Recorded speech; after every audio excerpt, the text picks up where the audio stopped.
We had our guys' game night here at the church and invited fathers and sons to come out to that. And I saw something that I never expected I would see last night.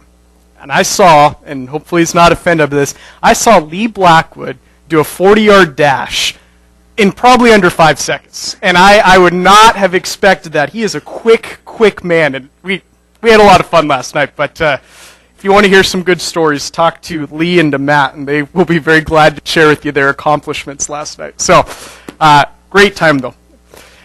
We are in the Gospel of John. Pastor said we're going to finish chapter 12 one way or another today. I'm not sure what that means, but we're going to finish there. So if you want to turn to chapter 12, right around verse 35 is where we're going to be starting today. And as Pastor mentioned, we talked earlier, Jesus in this chapter kind of picks up on a theme that he's already discussed. And that theme is this idea of light and darkness. And again, Jesus, actually the gospel writer John in chapter 1 brought this up a little bit. And in chapter 8, Jesus taught on this.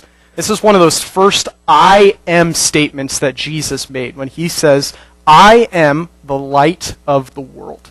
So Jesus said that statement in chapter 8, and we remember, just as we think back on what was going on in chapter 8, it was during the Feast of Booths, or right after that, and we know Jesus is in Jerusalem, his disciples and people are around him, and we just picture either it's in the morning and the sun is rising, or there's these big kind of lamps that were going with fire blazing, and Jesus, being the great teacher that he is, uses these as basically an object lesson.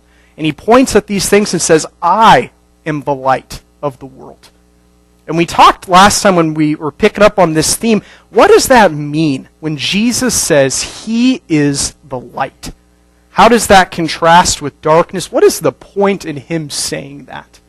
And we just have to imagine when Jesus says this again in chapter 12, there's probably people who were around Jesus in chapter 8, and so they're going to automatically think through some of these same ideas when Jesus talks about this.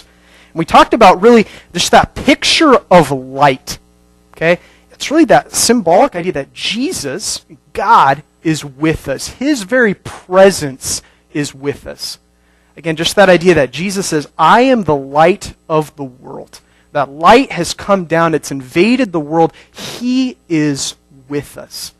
God with us. Just that amazing picture, that amazing aspect of that, his dwelling presence with us.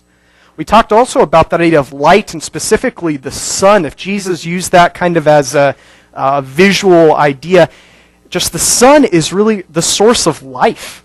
When we look at the sun, it is the source of life. If you take the sun out of our world, out of our universe, we're not here. Okay, and that idea of Jesus is the light of the world, he is where our life comes from. Both in a physical and in a spiritual sense. We are from the light because he is the light.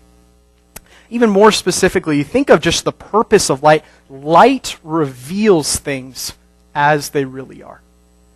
Again, just that idea of a flashlight. You expose the things that darkness is covering up. You see it clearly. Again, it provides clarity to a situation. We think of that both in the literal sense, but also really in a moral sense.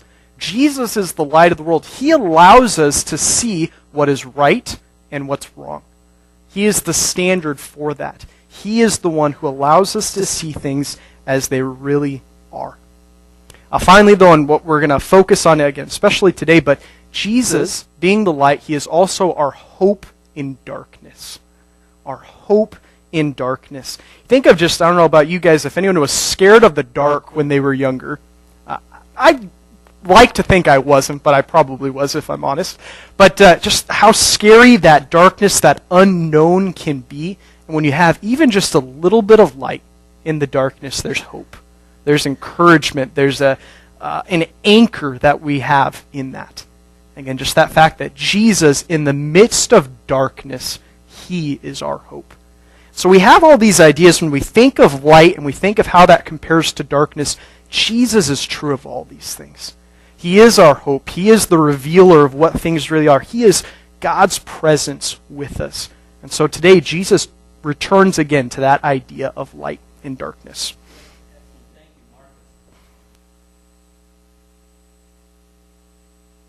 As we talk about light and darkness, light in the darkness and light overcoming the darkness. And Jesus comes back once again to this theme of light in the darkness. So we know what the light is as we read in John in chapter 12. We're going to pick this up in verse 35. So Jesus said to them, "For a little while longer the light is among you. Walk while you have the light, so that the darkness will not overtake you. He who walks in the darkness does not know where he goes.